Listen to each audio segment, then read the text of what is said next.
Hello dear student, welcome to our channel CS and IT engineering ज्ञान।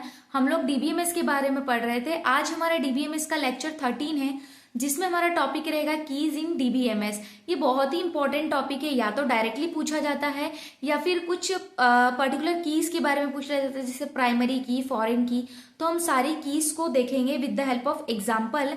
Video start करने से पहले मैं बोलना चाहूंगी कि अगर आप मेरे चैनल पर नए हैं तो प्लीज मेरे चैनल को सब्सक्राइब कीजिए और बेल आइकन को प्रेस कीजिए, ताकि मैं जो भी वीडियो बनाऊं उसका नोटिफिकेशन आप तक पहुंच जाए। ठीक है, हम लोग वीडियो स्टार्ट करते हैं। बच्चों, सोचो कि तुम्हारे क्लास में सबके नाम अलग अलग नहीं होते। राहुल नाम के 2 से 3 स्टूडेंट होते हैं। अगर टीचर सिर्फ नाम से अटेंडेंस लगाए तो दिक्कत हो सकती है ना कि कौन से राहुल को बोला है। ठीक है, बिल्कुल वैसे ही इस प्रॉब्लम को सॉल्व करने के लिए रोल नंबर दिया जाता है, जो हर स्टूडेंट के लिए यूनिक होता है। यही कंसेप्ट डेटाबेस में भी होता है, जिसे हम की बोलते हैं। ठीक है, हम स्टार्ट करते हैं। Uh key in uh database is a special column, और we can say group of column that helps to uniquely identify each row in a table. In DBMS, a key is an attribute or set of attributes that helps identify a record uniquely in a table. मतलब हम क्या बोल सकते हैं कि database में जो की है वो एक स्पेशल कॉलम या फिर ग्रुप ऑफ कॉलम होता है, जो हर रो को यूनिकली आइडेंटिफाई करता है। की से डेटा ऑर्गेनाइज और एक्यूरेट रहता है। जो हम की यूज करते हैं उससे हमारा जो डेटा है वो एक ऑर्गेनाइज और एक्यूरेट रहता है। ठीक है, फॉर एग्जाम्पल के लिए यहाँ पर देखो कि एक टेबल है ना, हमारे पास स्टूडेंट टेबल है, जिसमें स्टूडेंट का रोल नंबर है, नेम है, एज है। तो अब यहाँ पर स्टूडेंट का जो रोल नंबर है वो क्या है, एज अ की है। क्यों? क्योंकि ये यूनिकली आइडेंटिफाई करता है हर स्टूडेंट को। अब जैसे नेम है तो एक स्टूडेंट का नाम कितनी भी बार हो सकता है, जैसे राहुल है, कुछ भी आप ले सकते हो, एज रिपीट हो सकती है, बट जो उसकी रोल नंबर है वो यूनिक है। ठीक है, तो roll number is a key because uniquely identify each student even if 2 student have the same name. जबकि यहाँ पर 2 स्टूडेंट के सेम नेम है, like Rahul, their roll number are different, but roll number उन दोनों के अलग अलग है। अब हम यहाँ देखते हैं types of keys in DBMS. कितने टाइप की कीज होती है डीबीएमएस में। ठीक है, प्राइमरी की, कैंडिडेट की, सुपर की, फॉरेन की, कंपोजिट की, अल्टरनेट की एंड यूनिक की। यहाँ पर जो हमारी प्राइमरी की और फॉरेन की बहुत ज्यादा इंपॉर्टेंट है, डायरेक्टली इनसे क्वेश्चंस आते हैं। ठीक है, तो आपको पता होना चाहिए। एग्जाम्पल के थ्रू आपको पूरा लिखना है प्रॉपर। अगर आप चाहते हो आप मेरे साथ साथ हैंड रिटन नोट्स बना सकते हैं, तो आप भूलोगे नहीं। और हर टॉपिक के साथ आप एक टेबल भी ड्रॉ करें। तो सबसे पहले हम स्टार्ट करते हैं प्राइमरी की। प्राइमरी की क्या होती है? A column or set of column that uniquely identify each record in a table. It cannot have duplicate or null value. मतलब क्या हुआ कि जो प्राइमरी की होती है वो सबसे जरूरी होती है। एक कॉलम जो हर रिकॉर्ड को यूनिकली आइडेंटिफाई करे, डुप्लीकेट और नल वैल्यू को अलाउ नहीं होता है इसमें। ठीक है, फॉर एग्जाम्पल, ठीक है, ये एक एग्जाम्पल मैंने यहाँ पर लिया है। जैसे सोचो कि स्टूडेंट की टेबल है, स्टूडेंट की आईडी है, नेम है और एज है। यहाँ स्टूडेंट की जो आईडी है हर स्टूडेंट के लिए यूनिक है, इसीलिए ये क्या है, प्राइमरी की बन गया। स्टूडेंट के नेम कभी सेम हो सकते हैं, एज भी सेम हो सकती है, बट जो स्टूडेंट की आईडी है वो यूनिक है, इसीलिए ये क्या है, प्राइमरी की बन गया। तो हमारा जो प्राइमरी की होता है वो क्या होता है, एक कॉलम जो हर रिकॉर्ड को यूनिकली आइडेंटिफाई करे, डुप्लीकेट और नल वैल्यू को अलाउ नहीं करता है। ठीक है, तो ये हमारा है प्राइमरी की। अब हमारा जो सेकेंड होता है वो है हमारा कैंडिडेट की। कैंडिडेट की क्या होती है, a set of attributes that can uniquely identify a record but is not chosen as the primary की।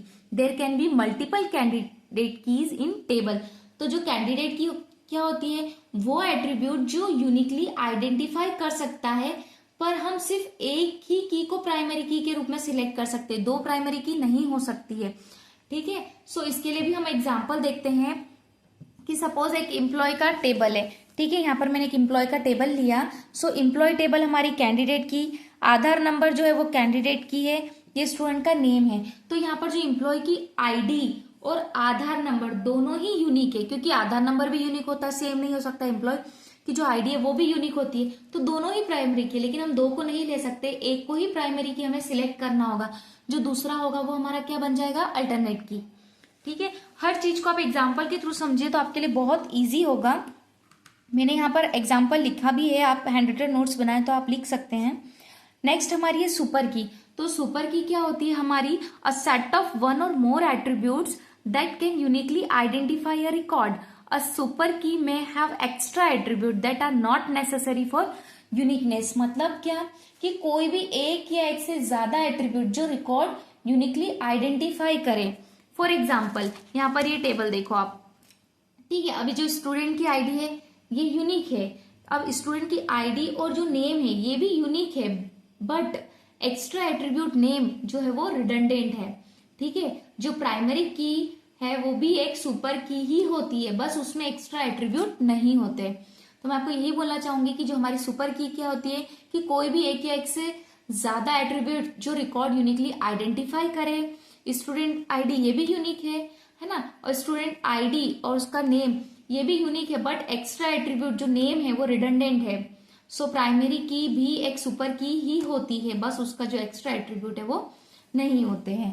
ठीक है, तो अब हमारा जो नेक्स्ट है जो बहुत ही इंपॉर्टेंट है हमारा, क्या, फॉरेन की। तो फॉरेन की क्या होता है, so a column that refers to the primary key of another table. It create a relationship between two table. मतलब एक कॉलम जो दूसरे टेबल की प्राइमरी की को रिफर करता है, इससे टेबल के बीच रिलेशनशिप बनता है। ठीक है, अब हम यहाँ एग्जांपल के थ्रू समझते हैं कि प्राइमरी की क्या होती है। ये हमारी एक कस्टमर टेबल है और ये एक ऑर्डर टेबल है। ठीक है, तो अब यहाँ हम क्या देखेंगे, कस्टमर टेबल में हमने क्या लिया, कस्टमर का आईडी और उसका नेम। ऑर्डर टेबल में है order ID, customer ID and product. तो देखो यहाँ ऑर्डर टेबल का जो कस्टमर आईडी है, हमारी जो ऑर्डर टेबल है इसका जो कस्टमर आईडी है, ये कस्टमर टेबल के कस्टमर आईडी को रिफर कर रहा है, इससे दोनों टेबल में लिंक हो गया है। तो इसी को हम क्या बोलते हैं, फॉरेन की। ठीक है, जो एक कॉलम दूसरे टेबल की प्राइमरी की को रिफर करे, इस टेबल के बीच में रिलेशनशिप बनता है, तो इसे ही हम क्या बोलते हैं, फॉरेन की। ठीक है, नेक्स्ट हमारा है कंपोजिट की। कंपोजिट की क्या होता है आपका कि a combination of two or more columns that together uniquely identify a row. ठीक है, जो एक से ज्यादा कॉलम्स मिलकर एक रिकॉर्ड को यूनिकली आइडेंटिफाई करे, वो हमारा क्या होता है, कंपोजिट की। अब यहाँ पर देखो मैंने एक एग्जांपल लिया है। ठीक है, in a student course ID enrollment table student ID and course ID together from a column composite key because a student can enroll in multiple। ठीक है, इसका मतलब ये है कि यहाँ जो स्टूडेंट की आईडी है, ठीक है, अलोन यूनिक नहीं है, क्योंकि एक स्टूडेंट मल्टीपल कोर्सेस ले सकता है, इसीलिए स्टूडेंट आईडी कोर्सेस आईडी दोनों मिलकर कंपोजिट की बनाएंगे। ठीक है, फिर नेक्स्ट हमारा है अल्टरनेट की। अल्टरनेट की क्या होता है, the candidate keys that are not selected as a primary key. मतलब जो कैंडिडेट की प्राइमरी की नहीं होती है वो अल्टरनेट की बन जाती है। जैसे हमने इससे पहले देखा था कि जो हमारा स्टूडेंट की आईडी है, आधार नंबर, ये दोनों ही हमारे प्राइमरी की है, बट हमें एक को सिलेक्ट करना रहता है। जैसे हमने स्टूडेंट की आईडी को क्या माना था वहां पर प्राइमरी की, तो जो हमारा सेकेंड था वो अल्टरनेट की हो गया था। तो यहाँ पर भी जो कैंडिडेट की प्राइमरी नहीं होती है वो अल्टरनेट की हो जाती है। अगर एक एम्प्लॉय की टेबल में एम्प्लॉय आईडी प्राइमरी की बनाया है, तो जो आधार नंबर है वो अल्टरनेट की बन गया। ठीक है, नेक्स्ट हमारा है यूनिक की। सो यूनिक की क्या होता है, ensure that all values in a column are unique similar to primary key. मतलब प्राइमरी की ही तरह होती है, पर इसमें नल वैल्यू अलाउ होती है। ठीक है, जैसे एक यूजर टेबल में, ठीक है, यूजर की आईडी है जो कि प्राइमरी की है, उसकी ईमेल आईडी है वो यूनिक है। यहाँ ईमेल आईडी यूनिक है बट नल अलाउड है। ठीक है, तो ये हमारा था की टॉपिक जो हमने पूरा कवर किया है। अगर आपको वीडियो पसंद आया तो आप लाइक कीजिए, कमेंट कीजिए, और अगर आपको कोई डाउट हो तो मुझे कमेंट बॉक्स में कमेंट कीजिए।